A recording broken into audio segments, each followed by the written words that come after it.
Hola a todos y bienvenidos a mi canal. En el video de hoy les traigo una herramienta que todo estudiante o profesional de la ingeniería civil debería tener a la mano.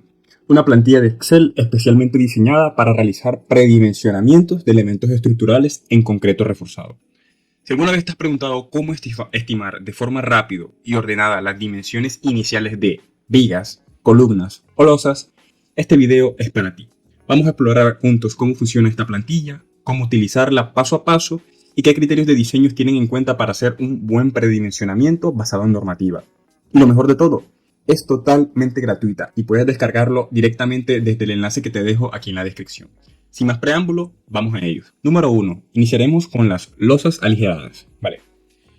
Para hablar de cómo predimensionar las losas aligeradas, tenemos que dividirlas en dos pequeñas partes. ¿Ok? Vamos a predimensionar el espesor inicial de la torta de concreto superior y la altura de las viguetas. Y eso en conjunto nos va a dar una altura total de la losa. ¿Vale? Entonces, primero necesitamos conocer la luz libre del elemento o del paño que vamos a estar utilizando en este caso, ¿vale? Para ello, tengo por aquí un AutoCAD que nos va a ayudar a apoyarnos en él, ¿vale? Para el ejemplo, vamos a seleccionar de toda esta losa, pues, el paño que vamos a demarcar con esta línea roja. Por paño me refiero a un área comprendida entre 4 vigas perimetrales, ¿vale? Este paño, ¿sí? Y vamos a seleccionar la longitud que viene en este sentido, 7,76. En base a esa longitud vamos a predimensionar la losa aligerada en una o dos direcciones. En este caso va a ser en una dirección.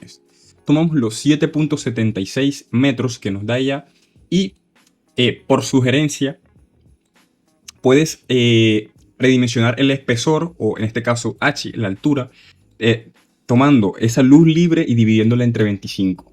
La plantilla ya está totalmente automatizada, lo que nos da un espesor de la losa total de unos 0,31 metros o vamos a redondearlo por debajo a 30 centímetros, ¿vale? Y el espesor del ladrillo de 25. ¿Por qué? Porque inicialmente consideraremos una torta de concreto de 5 centímetros. Esto no son datos que deben ser tomados hacia la ligera, sino que más adelante te lo voy a estar explicando más a fondo, ¿vale? Por aquí al lado también tenemos un pequeño detalle de la losa aligerada, el cual no debe ser necesariamente siempre así. O sea, con eso me refiero a, no necesariamente la torta de concreto siempre tiene que ser 5 centímetros, ni la altura de las viguetas tiene que ir de 12 a 15, ¿vale? Tampoco el espesor de las viguetas tiene que ser 10 centímetros y la distancia entre estas tiene que ser 30. Para ello, y para tomar datos fidedignos, vamos a irnos a la norma sismo resistente colombiana. Y para ello, tomé aquí unos screenshots que nos van a ayudar a definir un poco mejor los criterios que estábamos analizando aquí anteriormente, ¿vale? Primero que todo, este seccional nos dice que la losa nervada consiste en una combinación monolítica o prefabricada de viguetas regularmente espaciadas en una o dos direcciones, como ya se lo había dicho. Ok, otra cosa que hay que tener en cuenta es que los nervios transversales o riostras de las losas no pueden tenerse en cuenta para efectos de rigidez ante fuerzas horizontales, o sea, ante fuerzas sísmicas. O sea que los modelos matemáticos, las nervaduras y las losas no pueden ser tenidas en cuenta al momento de resistir cargas sísmicas, ¿ok? Por aquí nos dice, el ancho de las nervaduras no debe ser menor que 100 milímetros, o sea, 10 centímetros en su parte superior. Y su ancho promedio no puede ser menor de 80 milímetros o 8 centímetros. Y debe tener una altura no mayor a 5 veces su ancho promedio, ¿vale? Podemos definir entonces que como mínimo en la parte superior de la vigueta debe ser de 10 centímetros. 10 centímetros en adelante debe ser el espesor de esta vigueta. Y la altura no debe ser mayor que 5 veces su ancho promedio. Con altura me refiero a este parámetro, al parámetro que aquí nos los muestra como de 8,15, ¿sí? A la altura de la vigueta sin tener en cuenta la torta de concreto superior, ¿vale? Entonces, aquí vamos a tener un ejemplo donde el espesor de la vigueta lo vamos a tomar como 11 centímetros. Y la altura de la nervadura máxima va a ser eso, 5 veces el espesor, o sea, 55 centímetros. En este caso vamos a seleccionar 5 centímetros de losa. ¿Por qué se selecciona generalmente 5 centímetros de losa? ¿Vale? Por aquí abajo hay un seccional que nos lo define en C813.6.1. El espesor de la losa no debe ser menor que un veinteavo de la distancia libre entre las nervaduras, ni menos de 50 milímetros, ¿vale? Entonces, por esto es que seleccionamos generalmente 5 centímetros. Aunque este parámetro también lo vamos a estar analizando un poco más adelante. Un veinteavo de la distancia libre entre nervaduras, aunque aún no lo calculamos. ¿Cómo obtenemos esta distancia libre entre las nervaduras? De nuevo, no puede ser un parámetro al azar. Aquí en C813.3 nos dice: para losas nervadas en una dirección, la separación máxima entre nervios medida de centro a centro, es decir, teniendo en cuenta la distancia del centro de la vigueta hasta el centro de la siguiente vigueta, no puede ser mayor que 2.5 veces el espesor total de la losa. Espesor total teniendo en cuenta la altura de la vigueta y la altura de la torta de concreto. ¿Ok? Y sin exceder 1,20 m. Para losas nervadas en dos direcciones, la separación máxima será 3.5 veces el espesor total, sin exceder 1,50 m. ¿Ok? Entonces, bajo estas consideraciones, nosotros podemos predimensionar inicialmente lo que van a ser nuestras losas en una o dos direcciones, aligeradas, ¿vale? Las viguetas transversales, además de repartición, deben diseñarse a flexión cortante de tal manera que sean capaces de soportar las cargas que se apoyen en la losa, carga muerta y carga viva, ojo, sin cargas laterales, sin cargas sísmicas. Número 2. Losas macizas, ¿vale? En este caso vamos a hablar del primer parámetro, que va a ser la luz libre del pórtico. Vamos a seleccionar la misma luz libre que habíamos tenido en cuenta en el punto anterior, 7.76 metros. Luego se nos pregunta si se soportarán muros divisorios y o particiones susceptibles a daños por deflexiones, ¿sí? Entonces, ¿por qué hago esta aclaración aquí? La norma sismorresistente colombiana, en este punto, en C95, nos hace una discretización en dos tipos de tablas, ¿sí? Para predimensionar los elementos, en donde los elementos soportan o están ligados a divisiones que sean susceptibles a daños y los que no soportan, o sea, los que sí soportan y los que no soportan, ¿vale? Entonces, en este caso nosotros vamos a dejar puesto que la losa no soporta elementos que sean susceptibles a daños. ¿Bajo qué consideración? Bajo la consideración de que el elemento que va a soportar muros o elementos susceptibles a daño van a ser las vigas.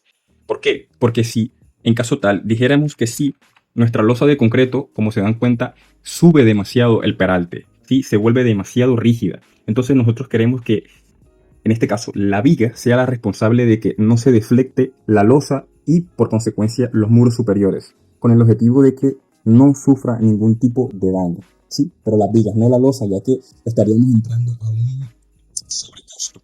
Sería muy cara la estructura.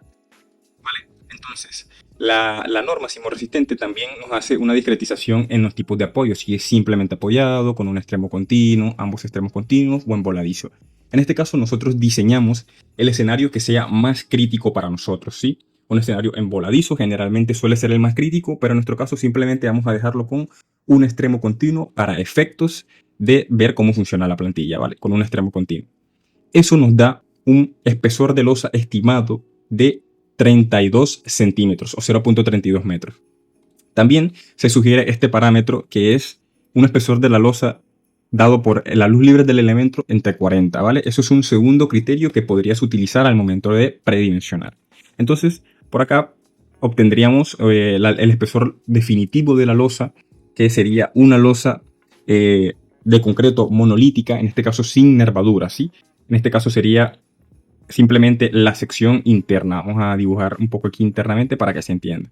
En este caso, una losa maciza sería una losa descrita simplemente por esta área, evidentemente manejando las dimensiones y las escalas. Número 3. Vigas. En este caso, vamos a dividirla o a subdividirlas en dos categorías: vigas principales y vigas secundarias. Perdón. Teniendo en cuenta que ya sabemos a qué nos referimos con luz libre del pórtico, vamos a mantener el dato que tenemos aquí presente. Luz libre del pórtico, 6 metros, ¿ok? Entonces, de la misma manera, nos hacemos la misma pregunta. ¿Se soportan muros divisorios y o particiones susceptibles a daños por la deflexión del elemento tipo viga o losa? Entonces en este caso vamos a decir que sí, en la misma consideración que tuvimos en el punto anterior. No queremos que la losa sea hiper mega rígida, pero la viga sí, ¿ok?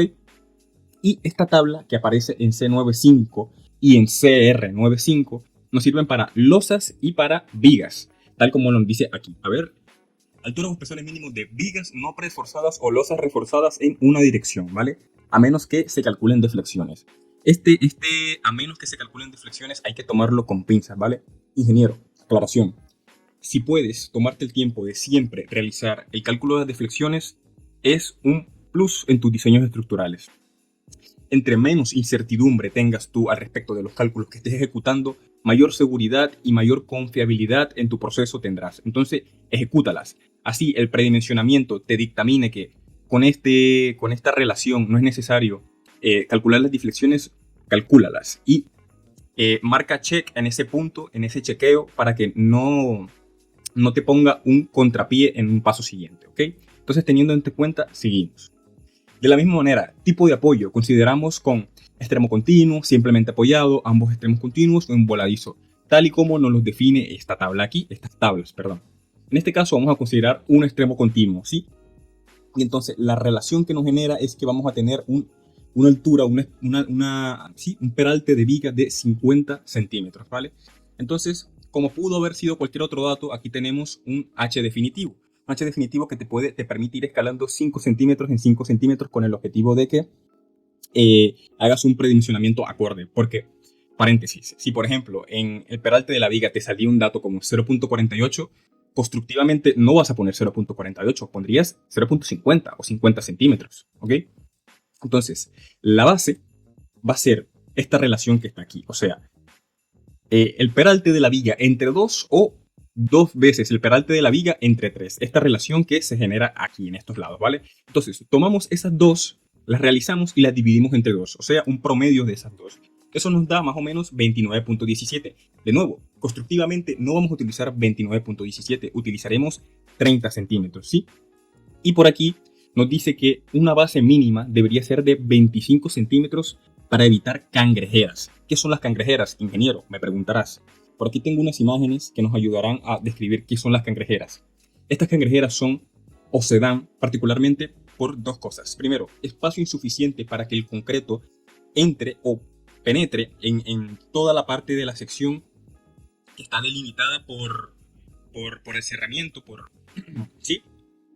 O mucha densidad de acero que de la misma manera no permite que entre el concreto suficiente y se coloque en la sección transversal como se diseñó en un principio, ¿ok? Entonces, teniendo en cuenta esto, nos da que tenemos una sección de viga de 50 por 30, una sección típica, como ya sabremos. También hay un segundo criterio de cómo predimensionar vigas que es un poco más rápido, que nos los define esta relación de aquí. L sobre 9, o sea, luz libre del elemento entre 9 y luz libre del elemento entre 12.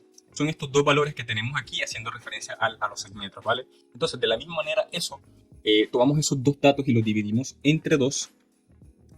Aquí vamos a sumarlos, perdón. Y nos da esto de aquí. 58 centímetros, ¿sí? Es un parámetro un poco más conservador, pero recordemos que estamos predimensionando, no estamos dimensionando y mucho menos diseñando. Estos parámetros simplemente son para tomar con pinzas y llevarlos y evaluarlos en nuestros modelos matemáticos.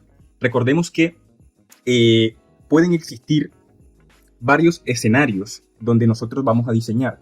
Con varios escenarios me refiero a, podemos diseñar en zonas de amenaza sísmica baja, media o amenaza sísmica alta. También podemos encontrarnos con una gran cantidad de tipos de suelo, lo cual va a variar las solicitaciones que van a llegar a nuestros elementos estructurales. Así que muy seguramente, si por ejemplo tenemos una zona de amenaza sísmica alta y un tipo de suelo, por ejemplo, no tan bueno, muy seguramente los elementos nos van a salir mucho más prominentes y robustos de los que nos puede dar un predimensionamiento básico o muy conservador en un inicio. Ok, teniendo en cuenta eso, sigamos. También tenemos las vigas secundarias, ¿sí? Las vigas secundarias pueden ser predimensionadas bajo esta relación. L sobre 13, luz libre de elemento entre 13 y entre 15. De nuevo, sumamos ambas y dividimos entre 2 para tener un promedio acorde. Entonces, eso nos da en este caso, teniendo una luz libre del elemento de 6 metros, un peralte de 0.43, ¿sí? 0.43, que lo vamos a llevar en este caso a 40 centímetros. Lo podríamos llevar a 45 también, 45 centímetros, y nos cumpliría un poco más porque siempre debemos de ir un poco sobrados. Si nos da 43, dimensionemos un poco por encima de ese 43, no por debajo, para ir un poco sobrados. Y la base, de nuevo, se genera la misma relación que teníamos en esta parte. Y, de nuevo, 26.25, predimensionemos por encima, 30 centímetros. Esta sería nuestra viga secundaria en este caso, ¿ok? Número 4, columnas. Y en este caso vamos a predimensionar columnas según el ACI, ¿ok? El American Concrete Institute, ¿sí? Entonces, la relación final que vamos a estar obteniendo para obtener el área de la sección va a ser esta de aquí, ¿sí? P, que va a ser la carga por gravedad, debido a la carga, ¿sí?, de gravedad y sismo, entre este factor que va a depender del tipo de columna, que ya vamos a estar definiendo las tipos de columnas que nos vamos a encontrar en los predimensionamientos, y el FC, que es el esfuerzo del concreto, ¿vale? Entonces vamos a definir todos los parámetros que nos encontramos aquí. Primero, columna tipo. ¿Qué tipo de columnas nos podemos encontrar? De esto nos vamos a apoyar de esta tabla que tenemos por aquí, de esta imagen, perdón. ¿Sí? Entonces, si dividiríamos los paños, vamos a dividir, por ejemplo, este paño que ya lo expliqué, que es un área delimitada por 4 vigas. En este caso, esto sería un paño, ¿vale? Entonces, vamos a tomar para el ejemplo el tipo de columna que está en la mitad, ¿sí? Esta de aquí, el tipo T1. Es una columna totalmente céntrica, ¿vale? El paño, si lo dividimos en cuartos, vamos a obtener que por área aferente, la columna céntrica que está aquí en la mitad va simplemente a tomar esta área de aquí, este cuarto de aquí. De la misma manera, si dividiéramos este de aquí arriba, este paño de aquí arriba, en la columna céntrica tomaría esta área de aquí, esta área de aquí para este otro paño y esta área de aquí. Tomaría 4 cuartos en general, ¿vale? También existen las columnas, la excéntrica, que están ubicadas generalmente en los laterales de la estructura, que toman 2 cuartos. Y las esquineras, que simplemente toman 1 cuarto, ¿sí? En este caso, para el ejemplo, vamos a tomar una columna céntrica. El número de pisos, ¿sí? El número de pisos que pueda tener la estructura, vamos a considerar, teniendo en cuenta esta imagen, por ejemplo, vamos a tomar 3 pisos. Longitud y ancho. ¿A qué hago referencia con esta longitud y ancho? Bueno, de nuevo nos vamos a devolver al AutoCAD, ¿sí? Entonces, vamos a tomar en cuenta esta columna que tenemos por aquí. Esta columna que tenemos por aquí, ¿ok? Entonces, ¿qué área diferente le llega a esta columna? ¿Vale? Para ello vamos a delimitar todos los paños que hacen área de referencia a esa columna. Sería estos dos, este por aquí y este por aquí. Ahora vamos a dividir esos paños en cuartos, ¿sí? Sería este por aquí, haciéndola por la mitad, este por aquí, partiéndola por la mitad, y más o menos por aquí y por aquí. Entonces vamos a cambiar de color un segundo y vamos a tener que esta columna central va a tomar este paño que hay por aquí, este cuarto, perdón, que hay por aquí, que hace aferencia un poco al área esa del ascensor, donde se encuentran esos ascensores ahí. Va a tomar también esta área que está por aquí, esta área que está por aquí y esta área que está por aquí. Es decir, si lo englobamos en un cuadrado, va a tomar esta área aferente, esa columna, toda esta área aferente, ¿vale?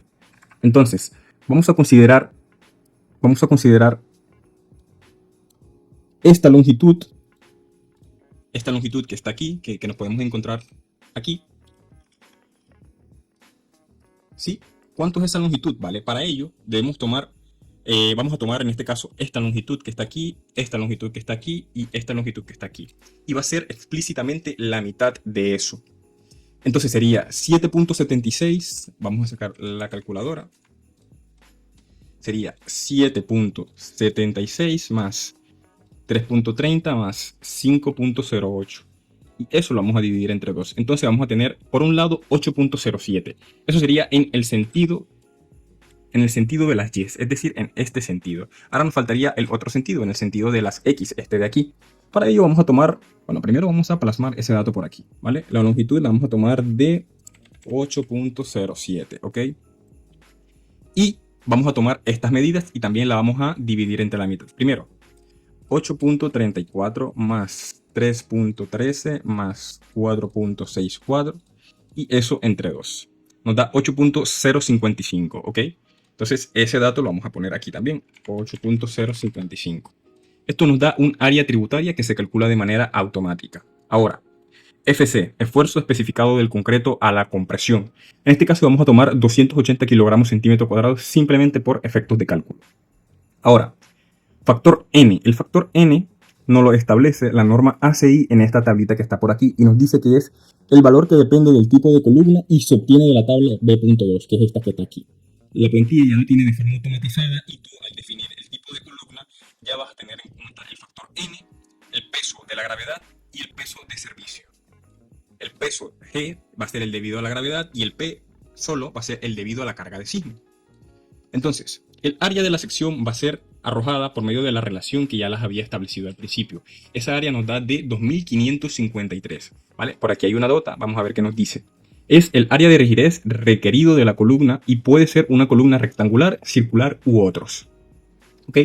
Entonces, por aquí nosotros proponemos un área de la sección, vamos a poner en este caso 50 centímetros, y vamos a ver que el área de la columna va a ser, en este caso, de 50 por 50. ¿Por qué?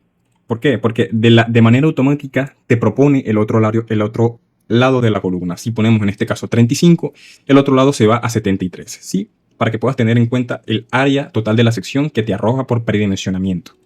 De aquí, nosotros seleccionaríamos simplemente lo que nos parezca aquí al final como secciones finales y aquí estaríamos predimensionando las columnas de esta manera. También hay un segundo criterio que te permite hacerlo de forma un poco más rápido y es, teniendo en cuenta si la columna es centrada, céntrica, excéntrica o esquinada, vamos a tener unas relaciones mucho más simples que van a ser dependiendo únicamente de la altura de entrepiso, ¿sí? Y también hay un tercer criterio que es este, que el lado de la columna debe ser de 0.8 a 0.9 el peralte de la viga que acompañe inmediatamente por encima de la sección de la columna. Y como anotación importante, la rigidez de la columna debe ser mayor o igual a 1.2 veces la rigidez de la viga. Esto con el objetivo de que no aparezcan roturas plásticas, ¿sí? También en zonas de alta sismicidad nos dice que el área de sección mínima debe ser de 1000 centímetros cuadrados. Número 5. Albañilería de muros. En este caso, vamos a tener principalmente en cuenta el tipo de zona sísmica. En Colombia tenemos 3 zonas sísmicas. Zonas de alta, media y baja sismicidad. ¿Ok? Entonces, las zonas de alta y media sismicidad van a ser las zonas 2 y 3 respectivamente, que esencialmente tienen el mismo denominador o la misma relación para predimensionar este espesor. ¿Ok? Entonces, vamos a seleccionar en este caso zonas de amenaza sísmica alta, que sería la zona 3. La zona de amenaza sísmica baja sería la zona 1, pero en este caso vamos a seleccionar la zona 3. Vamos a seleccionar la altura de muro, que vamos a establecer, por ejemplo, 2,80 metros, y vamos a ver que el espesor de muro que nos va a estar dando va a ser de 0.14. Este espesor de muro, además de que nos está hablando sobre el espesor que debe tener nuestro ladrillo, también nos está hablando el espesor que debe tener nuestra sección de columneta de cerramiento, que en este caso aparece así como columna. Y también nos habla del espesor mínimo que debe de tener nuestras vigas de desplante o de cimiento y nuestras vigas de cerramiento por encima del muro y de las columnas o viga de techo. ¿Ok? Entonces, también nos da una consideración y es que el ladrillo King Kong tiene 13 centímetros de cabeza. Número 6. Muros.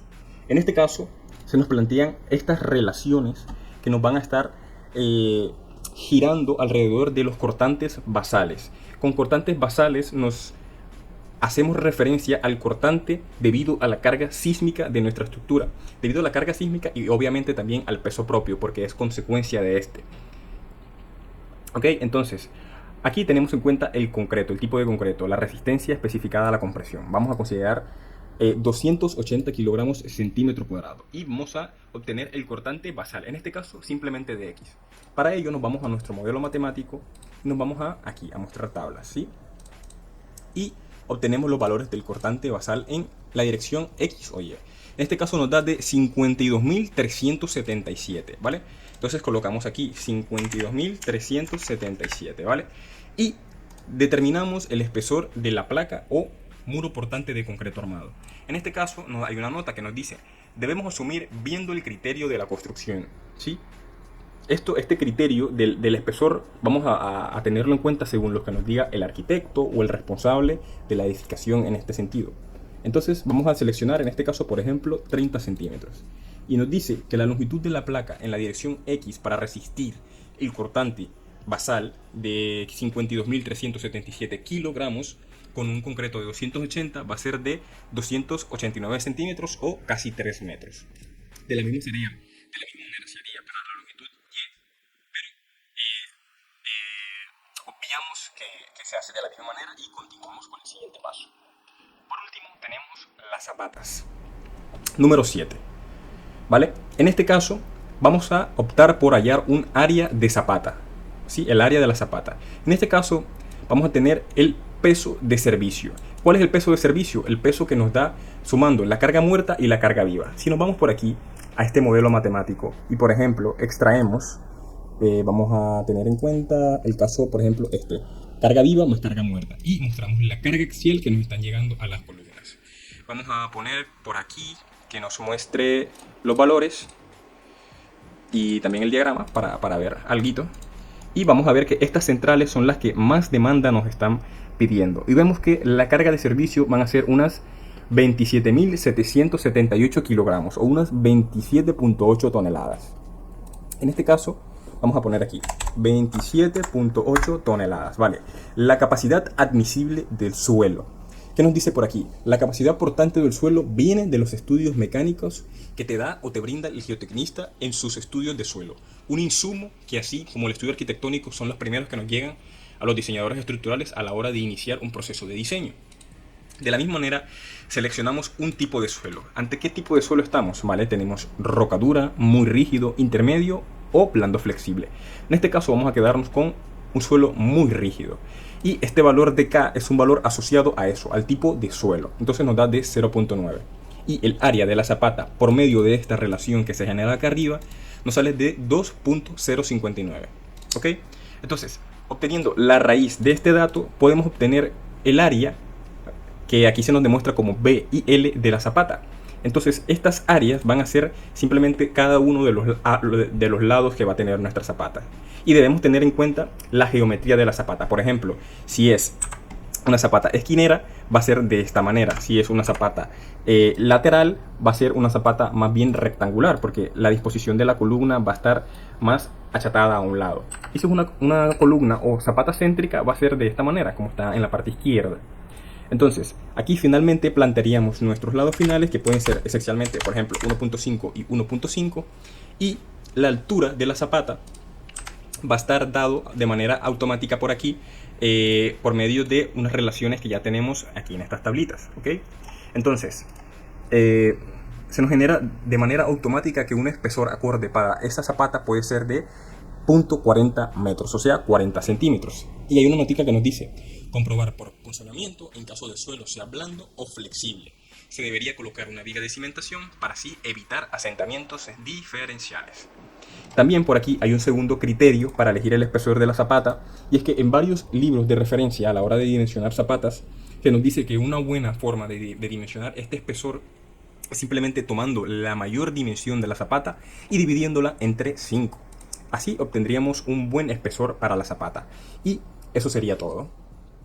Recuerda que si te ha gustado el video puedes dejar tu like, suscribirte y dejar tu comentario acá abajo en la caja de descripción. Recuerda que esta plantilla es totalmente gratuita y la podrás descargar en el primer link que te dejo aquí adjunto en la cajilla de descripción. Eso sería todo y hasta un próximo Colapso Ingeniero.